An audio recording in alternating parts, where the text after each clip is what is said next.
ہم اس کو سلیقہ ادب میں کاؤنٹ کرتے تھے کہ یہ ادب ہے کہ آپ نے بالکل سوال نہیں کرنا. دوسری بات یہ کہ ہم سارے سر تسلیم ہم کرتے تھے, جواب کچھ بھی ملے بس وہی صحیح ہے. ہم پرکھتے جانچتے نہیں تھے. بالکل ایسا ہی. ہمیں تحقیق کا مادہ نہیں تھا. تحقیق کا مادہ نہیں تھا, تو ہمیں اس لحاظ سے تو ان کو انکریج کرنا چاہیے. صحیح. لیکن ایسا بھی ہے کہ جو وہ خود مختاری اور خود اعتمادی اتنی بڑھ گئی ہے کہ وہ اب شرارت, جرت اور بدتمیزی کے فرق کو نہیں سمجھ پا رہے. صحیح, بالکل صحیح. وہ جو باریک لائن ہوتی ہے اس کے درمیان وہ نہیں سمجھ پا رہے, اور یہ ان کو موبائل نہیں سکھائے گا. بالکل یہ میں نے اور آپ نے سکھانی تھی. ہم نے ان کو یہ فرق نہیں بتایا کہ تمہاری شرارت اور تمہاری بدتمیزی کے درمیان باریک لائن کیا ہے. موبائل نے انہیں یہ شعور دیا کہ تمہیں سوال اٹھانا ہے, تمہیں سوال کو جانچنا ہے, مگر یہ شعور تو نہیں دیا نا کہ سوال کرنے کا سلیقہ کیا ہوتا ہے. بالکل صحیح. یہ سلیقہ ادب میں نے اور آپ نے سکھایا. بالکل صحیح. جو ہم نے نہیں سکھایا. ہم نے کیوں نہیں سکھایا؟ کیونکہ ہماری نظر میں ان کا سوال کرنا ہی نافرمانی تھا. ہم مکالمے کی حوصلہ افزائی نہیں کرتے. اور اس کی بہت بڑی وجہ یہ تھی کہ شاید اس کے شعوری سوالوں کے جواب ہمارے پاس نہیں تھے. ہم زچ ہو جاتے ہیں. تو ہم نے اسے بدتمیزی کا نام دے دیا, نافرمانی کا نام دے دیا, اور وہ گیپ بڑھتا چلا اور وہ گیپ بڑھتا گیا. اس کا صرف ایک ہی حل ہے, اور وہ یہ ہے کہ آپ کو ان کی جو مشاغل ہیں اس میں ان کے ساتھ شریک ہونا ہوگا, غیر محسوس طریقے سے. دوستی کے لیول پہ آنا ہوگا. غیر دوستی, اور یہ بڑا توازن کا کھیل ہے. دوستی اور جو وہ احترام کا پہلو اس کے درمیان توازن رکھ کے آنا ہوگا. ٹھیک ٹھیک. آپ غیر محسوس طریقے سے اس کے ساتھ موبائل پہ بیٹھے, غیر محسوس طریقے سے اس کے ساتھ لیپ ٹاپ پہ بیٹھے, اس کے دو فائدے ہوں گے. ایک تو آپ لرن کر رہے ہوں گے, دوسرا فائدہ یہ ہوگا کہ آپ کو اس کے مشاغل کا پتہ ہوگا. ٹھیک. اور جب آپ اس کو ساتھ ان پٹ دے رہے ہوگے تو اس کو یہ احساس نہیں ہو رہا ہوگا کہ یہ مجھ پر چیک ہے. بالکل. اس فاصلے کو کم کرنا ہوگا آپ نے.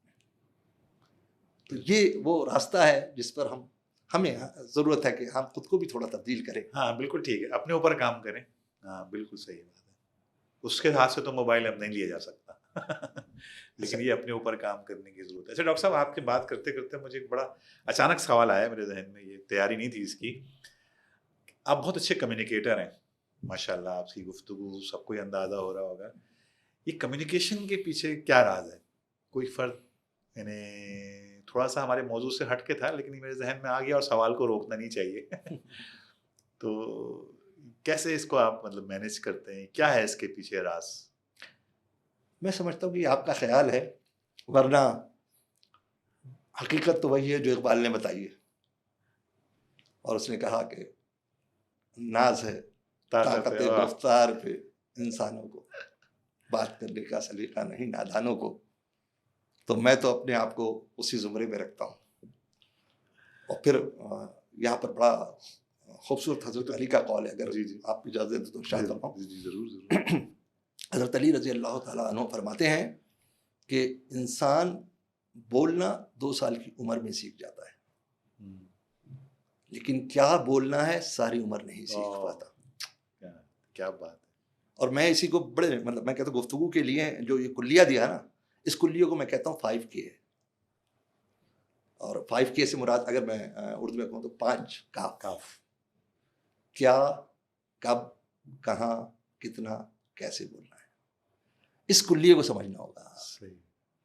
میں نے جب الفاظ کو پڑھنا اور سمجھنا سیکھا تو مجھے پتہ چلا کہ جی الفاظ کے معنی نہیں ہوتے, ان کے ہاتھ بھی ہوتے ہیں جو گریبانوں تک پہنچ جاتے ہیں.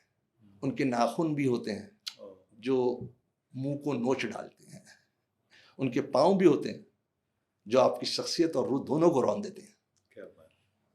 تو ان الفاظوں کو اگر لہجے کا ہتھیار مل جائے تو ان سے بڑا خطرناک ہتھیار کوئی نہیں ہوتا. بڑی خوبصورت بات فرات بادشاہ نے کہی ہے, بڑے مزے کی بات کہی اس نے.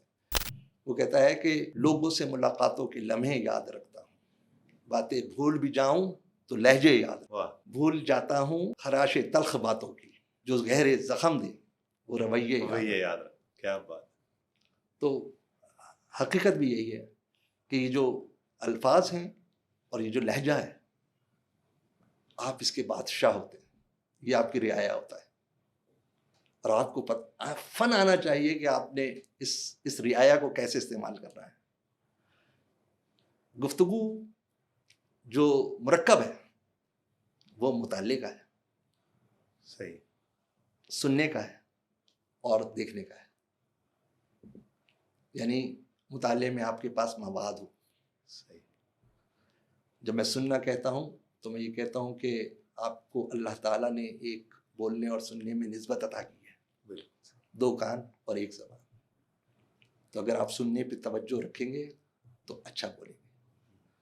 تیسری آنکھیں دی ہیں اللہ تعالیٰ نے آبزرو کرنے کے لیے، صحیح، یہ جو آبزرو کر کے علم آپ کے دماغ تک منتقل ہوتا ہے اس کا بھی اخراج زبان سے ہوتا ہے۔ صحیح، تو یہ مرکب اگر آپ کے پاس ہے تو وہ ہے۔ ٹھیک ہے، اس پر بڑی خوبصورت بات مولانا مودودی نے لکھی ہے، ابھی مجھے آپ کی اس گفتگو کے دوران یاد آ گئی۔ جی جی، مولانا مودودی رحمۃ اللہ علیہ نے بڑی اچھی مثال دی۔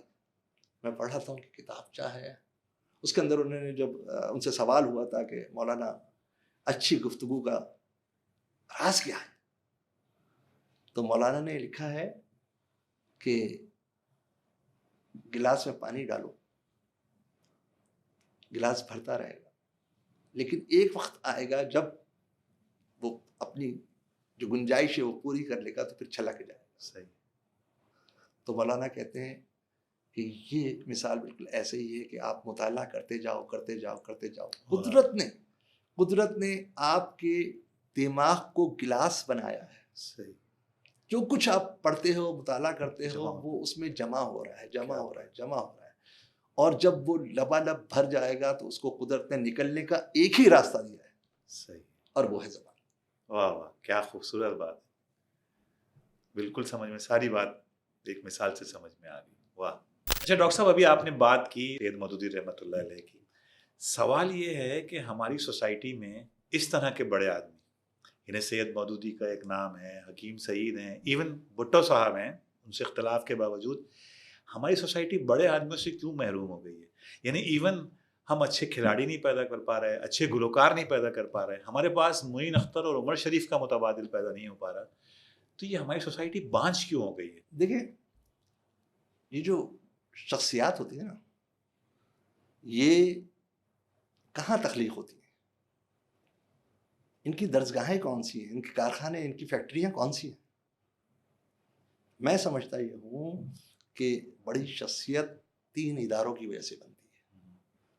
ایک گھر، دوسرا اس کی تعلیمی درسگاہ، صحیح، اور تیسرا معاشرہ۔ ٹھیک ہے، یہ شخصیت کو پروان چڑھاتے ہیں۔ اگر آپ کو کسی معاشرے کو جانچنا ہو یا کسی دور یا زمانے کو جانچنا ہو کہ وہ کیسا تھا، تو آپ وہاں کی شخصیت اٹھائیے، اس کا رہن سہن، اس کا تہذیب، اس کے کاروبار زندگی، اس کے معاملات، اس کے معمولات آپ دیکھ لیں، آپ کو معاشرے کا پتہ لگ جائے گا کہ وہ کیسا معاشرہ تھا۔ صحیح، آپ نے جو بھی نام لیے، مولانا مودودی رحمۃ اللہ علیہ کا نام لیا آپ نے حکیم سعید کا نام لیا، اور تھوڑا پیچھے چلے جائیں، علامہ اقبال، قائد اعظم، نہرو، گاندھی، آپ ان سب کے نام لیتے جائیں، لیکن اگر آپ ان سب ناموں میں کوئی چیز مشترک دیکھیں گے تو وہ زمانہ دیکھیں گے۔ یہ آگے پیچھے کی دہائیوں کے لوگ ہیں، ان کے سامنے معاشرے کی جو حالات تھے وہ ایک سے تھے، صحیح، اور اس معاشرے نے ان کی شخصیت کو پروان چڑھایا۔ صحیح، اب آپ ذرا اپنے ان درسگاہوں پہ آ جائیں جس کا میں نے تذکرہ کیا۔ میں نے آپ کو بتایا کہ ہمارا گھر کیا کر رہا ہے، بڑا آدمی بنانا سکھا رہا ہے، اور بڑے آدمی کی ڈیفینیشن وہی ہے جو میں نے آپ کو بتا دی، کہ بڑا گھر ہو، بڑی گاڑی ہو، عیش و عشرت ہو، یہ بڑی آدمی کی ڈیفینیشن۔ یعنی گھر مادیت پرستی کی طرف لے جا رہا ہے۔ درسگاہیں، اسکول، کالج، یونیورسٹی کیا کر رہی ہے؟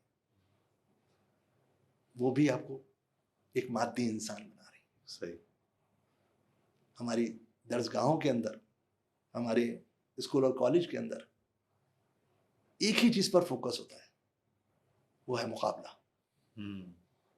بالکل صحیح.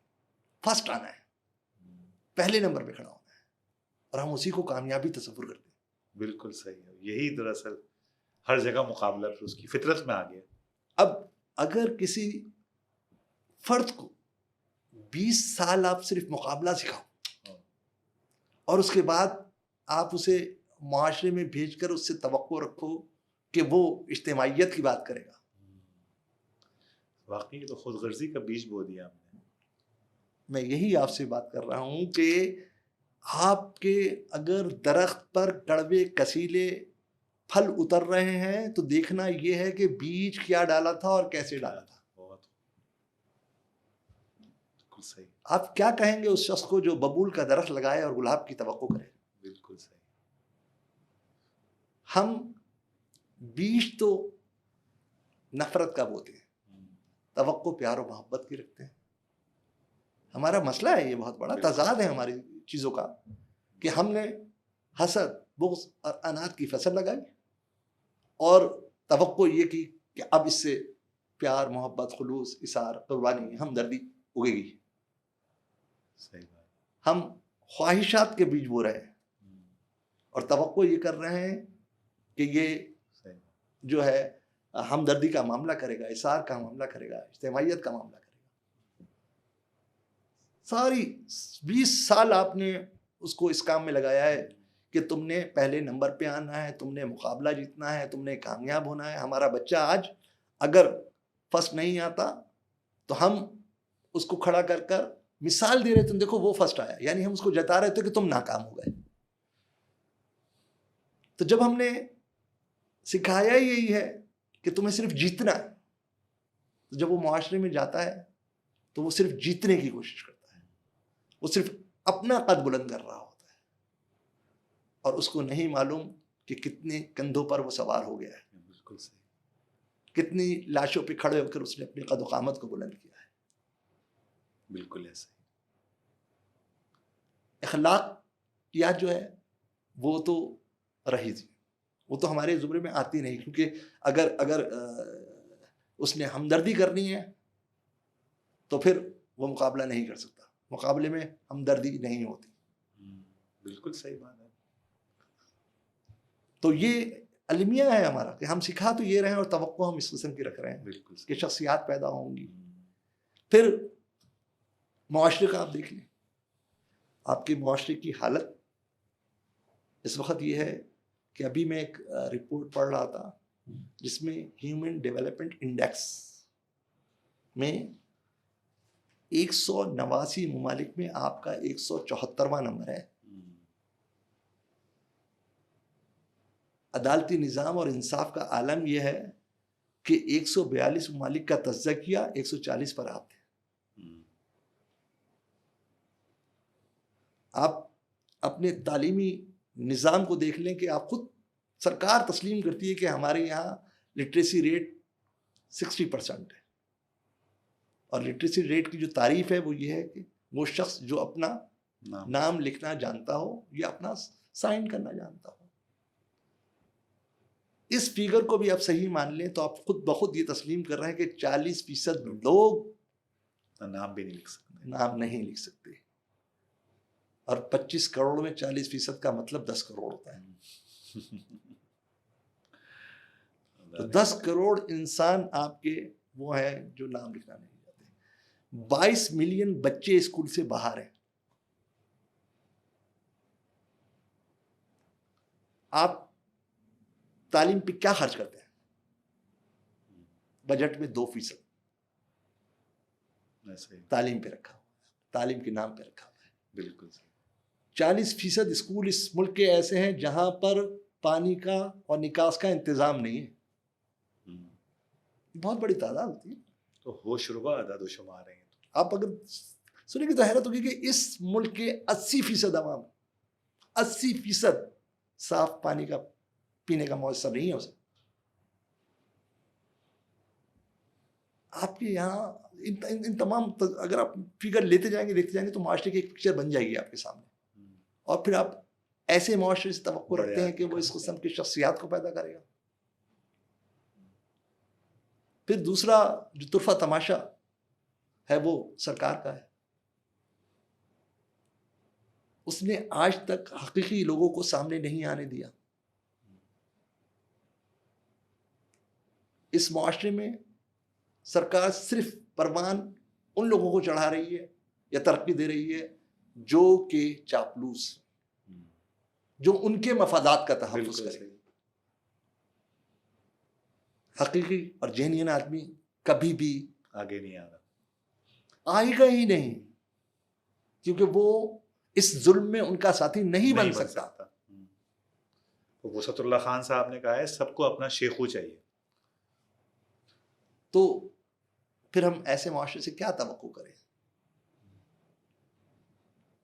اس لیے شخصیتیں پیدا نہیں ہوئی. آپ کو شخصیت چاہیے تو آپ کو نیا نظام لانا ہوگا، تبدیلی لانی ہوگی، نئے سوچ، نیا انسان پیدا کرنا ہوگا. اور میں جب تبدیلی کہتا ہوں تو وہ والی تبدیلی نہیں ہے جو آپ سمجھ رہے ہیں. زبان زد عام ہے. میں شعور کی تبدیلی کہتا ہوں، ذہن کی تبدیلی کہتا ہوں، طرز حیات کی تبدیلی کہتا ہوں. اور اس کے لیے جو سب سے بڑا کام کر سکتا ہے وہ استاد، اسکول اور درسگاہ کر سکتی ہے، جو ہماری توجہ سے محروم ہیں. دو توجہ سے محروم ہیں.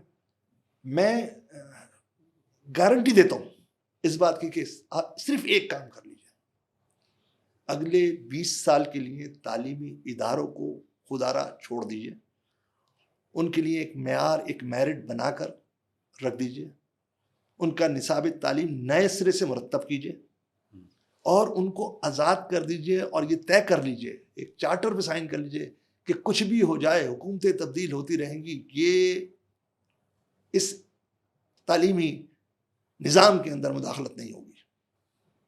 20 سال کے بعد ایک نئی جنریشن پیدا ہو جائے گی، آپ کو پھر ان جیسی شخصیات ملنا شروع ہو جائے گی. صحیح بات ہے. اصل مسئلہ یہ بلی کے گلے میں گھنٹی کون باندھے گا؟ نوجوان. کسی بھی سوسائٹی کا جو ایسٹ ہوتا ہے، جو بیک بون ہوتی ہے، وہ نوجوان ہوتی ہے. صحیح. اور ہماری خوش قسمتی ہے کہ اللہ تعالیٰ نے دل کھول کر ہمیں نوازا ہے. جس قوم کے اندر 60% نوجوان ہوں اور اس میں بھی تعداد 30 سال سے کم عمر کے بچوں کی ہو. نوجوان ملک ہے جو ایٹمی پاور سے بڑی پاور ہے، بہت بڑی پاور ہے. ہمیں ان پہ کام کرنا چاہیے، بالکل ان کو تیار کرنا چاہیے. پوٹینشیل ہے بہت بڑا، کوئی شک ہی نہیں ہے اس کے اندر. آپ کے جو نوجوان طبقہ ہے، آپ کو اپنے تعلیمی نظام کو درست کر انہیں وہ تعلیم دینی چاہیے جو جدید دور کی ضرورت ہے. میں یہ نہیں کہتا کہ کنونشنل ایجوکیشن چھوڑ دینا چاہیے، وہ اس کے ساتھ کام کرے گی. ٹھیک. Conventional education plus skill development education, ٹھیک ہے، تب قومیں ترقی کرتی ہیں. ایڈم اسمتھ نے کہا تھا نا، کہ اس نے کہا تھا کہ اگر کسی معاشرے کو خوشحال ہونا ہے تو وہ اپنی پروڈکٹیوٹی صلاحیت بڑھائے، پروڈکٹیوٹی کو بڑھائے، ایفیشنسی کو بڑھائے. اصول ہے، علم سیدھا اصول، اس میں کوئی مطلب راکٹ سائنس نہیں ہے. صحیح. تو اگر ہمیں راہ راست پہ آنا ہے اور ہم حقیقی معنوں میں ان شخصیات سے پیار کرتے ہیں اور ایسی شخصیات پیدا کرنا چاہتے ہیں تو پھر صحیح ہے، یہ جو کڑوی گولی ہے وہ کھانی پڑے گی.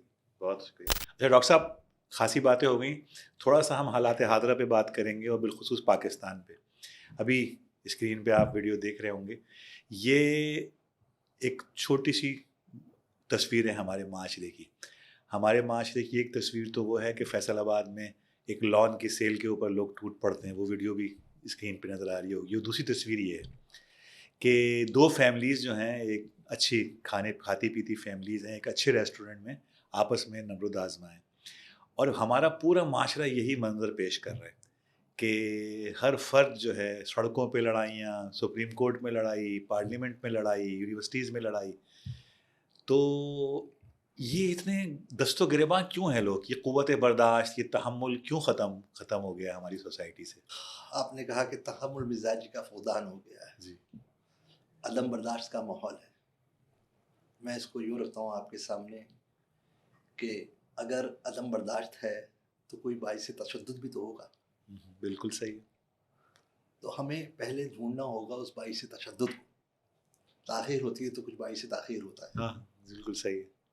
تو ان وجوہات کو دیکھنے کے لیے، ان وجوہات کو سمجھنے کے لیے آپ کو اپنے معاشرے کا پوسٹ مارٹم کرنا ہوگا. صحیح. ان کے حالات، واقعات کے بخیے ادھیڑنے ہوں گے، اور جب آپ اس کے بخیے ادھیڑنا شروع کریں گے تو وہ وجوہات سامنے آ جائیں گی کہ عدم برداشت کی وجہ کیا ہے. ہم نے اپنے پورے معاشرے کو اس وقت مادیت پرستی پہ لگایا ہے. ہم نے لوگوں کو صرف مقابلہ سکھایا ہے، جیتنا سکھایا ہے، کامیابی سکھائی ہے، جس نے ان کے اندر ایک خلجان پیدا کر دیا ہے. جب ہماری خواہشات نفس بڑھ جاتی ہیں نا اور خواہشات کا انبار لگ جاتا ہے تو اپنی خواہشات کو پورا کرنے کے لیے ہم ہر قسم کا کام کرنے کو تیار ہو جاتے ہیں اور ہم جیتنا چاہتے ہیں. اس جیتنے کے عمل میں ہمیں اندازہ ہی نہیں ہوتا کہ ہم نے کتنے لوگوں کی تضحیک کر دی، کتنے لوگوں کو پیچھے دھکیل دیا. تو عدم برداشت وہاں سے پیدا ہو رہی ہے. صحیح. تشدد ہمارے خود بخود آ رہا ہے، اور تشدد آتا اسی وقت ہے جب آپ اپنی خواہشات کو حاصل کرنے میں ناکام ہو رہے ہوتے ہیں. بالکل صحیح. اب وہ جو ناکامی کا پہلو ہے جو ہمیں سکھایا گیا کہ تمہیں ناکام نہیں ہونا، وہ تلخ ہوتا ہے ہمارے لیے. وہ ہمارے معاشرے میں اس وقت موجود ہے. ہم ہر طرح سے جیتنا چاہتے ہیں، ہم ہر طرح سے آگے بڑھنا چاہتے ہیں، ہم ہمیشہ فرسٹ آنا چاہتے ہیں، کیونکہ ہم نہیں سمجھتے کہ ہم اس دنیا میں دائرے میں ہیں. ہم اپنے آپ کو قطار میں سمجھتے ہیں. کیا بات ہے! ہم اپنے آپ کو قطار میں سمجھتے ہیں، اور قطار میں لوگ آگے پہلے نمبر پہ شخص ہوتا ہے اور ایک آخری نمبر پہ شخص ہوتا ہے. دائرے میں سب ایک دوسرے کے آگے پیچھے ہوتے ہیں. دائرے میں کوئی نمبر ایک نہیں ہوتا. تو یہ جو سلسلہ ہے اس کی وجہ ہے. تعلیمی نظام آپ کا مقابلہ سکھا رہا ہے، معاشرہ آپ کا مقابلہ سکھا رہا ہے، گھر مجھے مقابلہ سکھا رہا ہے. تو جب میں ہر طرف میرٹ اور مقابلے پہ بات کرتا ہوں اور کامیابی پہ بات کرتا ہوں تو پھر مجھے صرف جیتنا ہوتا ہے اور باقی سب نے ہارنا ہوتا ہے. جیت ہار کا کھیل چل رہا ہے. ہم نے اپنے قدرے، اپنے معیار بدل لیے ہیں. ہمیں صحیح کرنا ہے تو ہمیں اپنے معیارات کو پہلے صحیح کرنا ہوگا. بالکل. ان قدروں کو صحیح کرنا پڑے گا.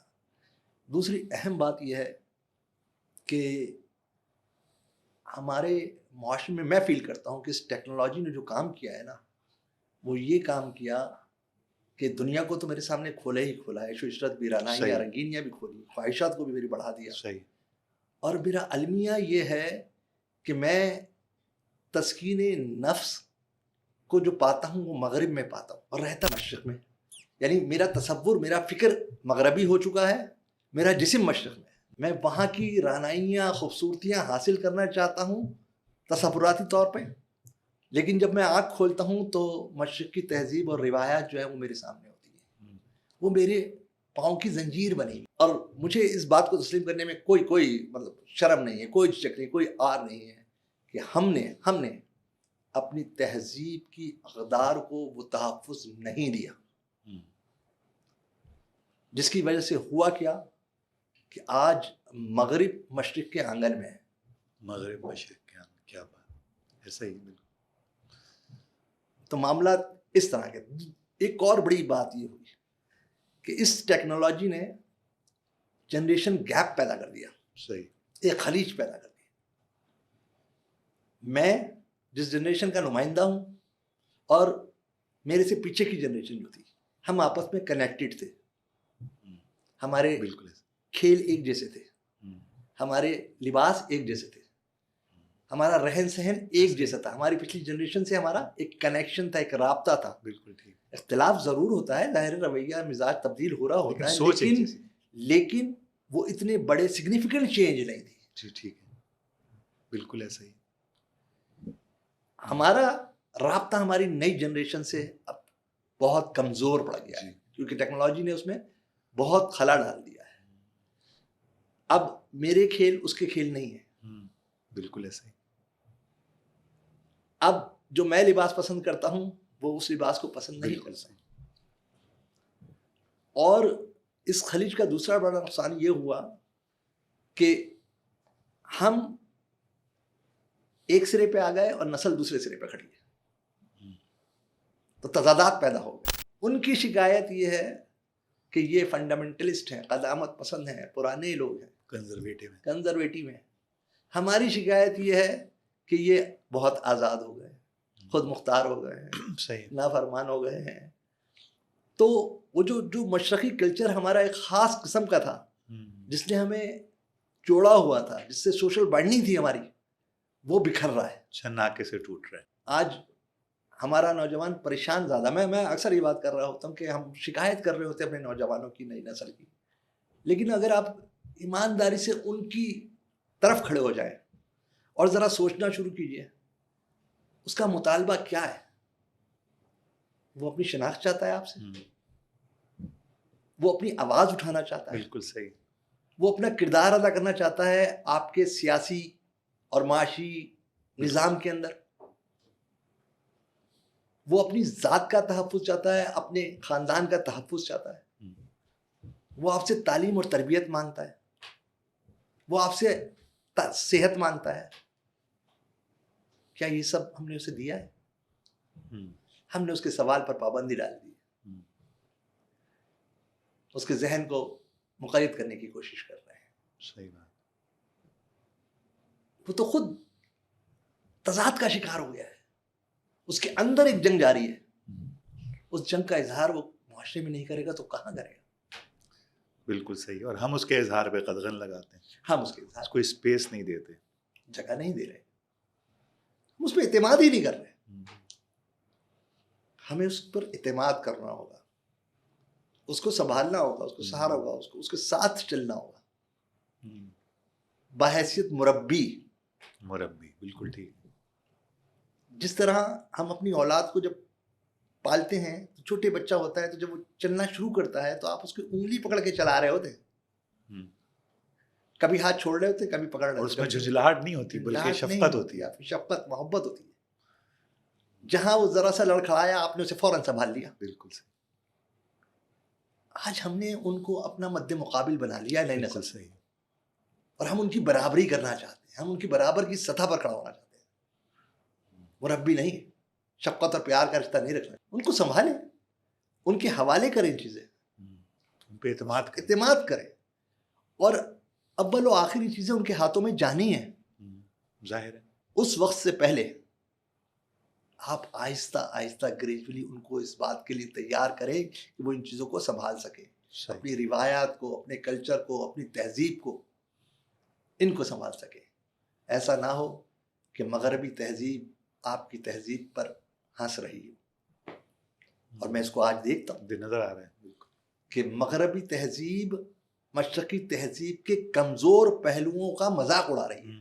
کہ وہ اچانک اقبال عظیم یاد آ گئے, ضرور, کیونکہ ہم تبدیلی کی بات کر رہے تھے سچ. تو اقبال عظیم نے وہ جو بڑا خوبصورت بات کہی ہے, بدلنا ہے تو رندوں سے کہو کہ اپنا چلن بدلے, فقط ساقی کے بدل جانے سے میخانہ نہ بدلے گا. کیا بات ہے.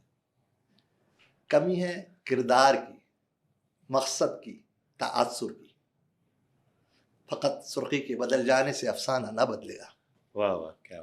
تو ہمیں اپنے آپ کو بھی تبدیل بالکل ٹھیک بات ہے. ہاں بالکل ٹھیک بات ہے, اور تبدیلی میں ہی زندگی ہے. اچھا ڈاکٹر صاحب, ایک چیز اور ہے, اور یہ بڑا ٹیبو سا کوشچن ہے, لیکن سوال کو اٹھانا چاہیے. کیا مطلب, اور یہ سوال آج کے نوجوان کے ذہن میں بہت گھوم رہا ہے, اور ظاہر ہے ہم اس کو کرنے نہیں دیتے یہ سوال. پاکستان, کیا پاکستان ایک غیر فطری سی ریاست نہیں ہے؟ مطلب یہ کہ آپ نے نظریے کی بنیاد پہ بہت سارے لوگوں کو جوڑ دیا، اس نظریے کی آبیاری تو آپ نے نہیں کی. تو ایک عجیب انتشار ہے، عجیب طوائف الملوکی ہے کوئی، یعنی اور مطلب بحیثیت مجموعی ہمارے ساتھ ہی چائنا آگے پیچھے اس نے اپنا سفر شروع کیا تھا. ہمارا پڑوسی ملک ہم سے بہت آگے ہے. بنگلہ دیش ہم سے جان چھڑا کے کہیں سے کہیں پہنچ گیا ہے. ہمارے ہاں 300 لوگ مرتے ہیں، ڈوب کے مر جاتے ہیں لانچ میں، اور کوئی کسی کے کان پہ جوں بھی نہیں رونگتی. ان کے یہاں 300 لوگ مرے تو انہوں نے حکومت اٹھا کے پھینک دی. تو ہم ایک ناکام ریاست نہیں ہیں.